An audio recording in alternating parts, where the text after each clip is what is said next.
Danas je u prostorijama tržnog centra Ušće na Novom Beogradu održan Media Day, odnosno Dan za medije, na kom je promovisan veliki odbojkaški spektakl koji nas očekuje u petak, prvi put u istoriji Srbije All Star pod nazivom Sve zvezde lige. Mi smo iskoristili priliku da porazgovaramo sa Milanom Vujačićem, koordinatorom takmičenja. Jeste, ovo je, što bi se reklo, pionirski poduhvat. Ja mislim da nijedan sport, barem ove godine, ne pravi nešto slično.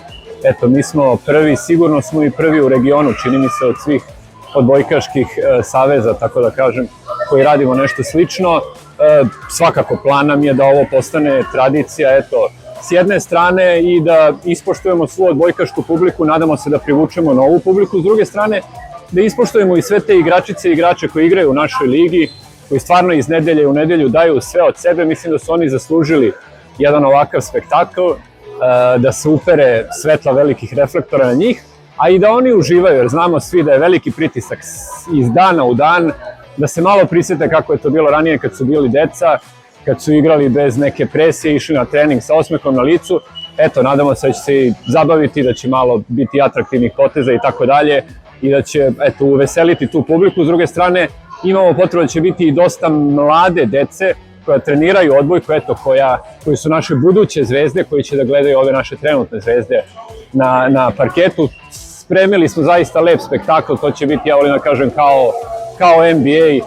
Biće light show, biće igranje, biće nagradne igre, cheerleadersice, prskalice, nagrade raznorazne, individualna takmičenja, imaćemo challenge, to nam je vrlo važno u serviranju i smečiranju, tako da je jedan potpun ugođaj od 6 do 10 časova uveče, u 6 počinju odbojkašice, u 8 počinju odbojkaši. Eto, pozivamo ovom prilikom sve ljubitelje odbojke da dođu i da nam se pridruže u Pioniru, da eto uveličamo taj jedan spektakl i naravno oni koji nisu u prilici mogu da gledaju to na TV Arena Sport i na YouTube kanalu Odbojkaškog saveza Srbije. Konačan izbor učesnika po 14 u svakoj ekipi određen je po principu 7 odbojkašica prema izboru publike i 7 odbojkašica prema izboru trenera. Upske odbojkašice koje će činiti ekipu Zapada su Mila Đorđević, Anet Barbara, Alfonso Benitez, Ana Mihajlović, Katarina Rodić i Aleksandra Tadić, sa kojom smo porazgovarali. Kako se tvoje očekivanje da će da bude jača ekipa Zapada ili Istoka?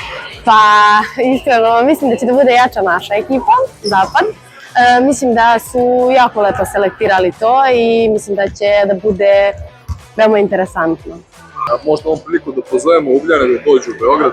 Pa, pozivamo sve ljubitelje koji su u mogućnosti u petak, 27. decembra, da dođu u sportsku halu Aleksandar Nikolić i da nas podrže, da navijaju za nas i da pobedimo. Hoćeš da dođeš ćom i da je gledaš kad bude All Star? Naravno da hoću, glas moj. Tako je, Ćomi! Bravo, Ćomi! Idemo. Selektori koji će voditi ekipu Zapad su Darko Zakoč, Ratko Pavličević i Mirjana Musulin iz ženskog odbojkaškog kluba UB.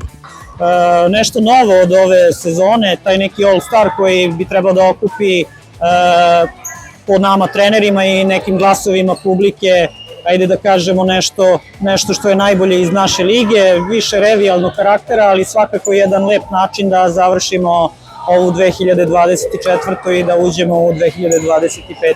Prvi istorijski All Star meč u Srbiji Sve zvezde lige održat će se u petak 27. decembra u hali Aleksandar Nikolić u Beogradu. Utakmica odbojkašica Istoka protiv Zapada počinje od 18 časova.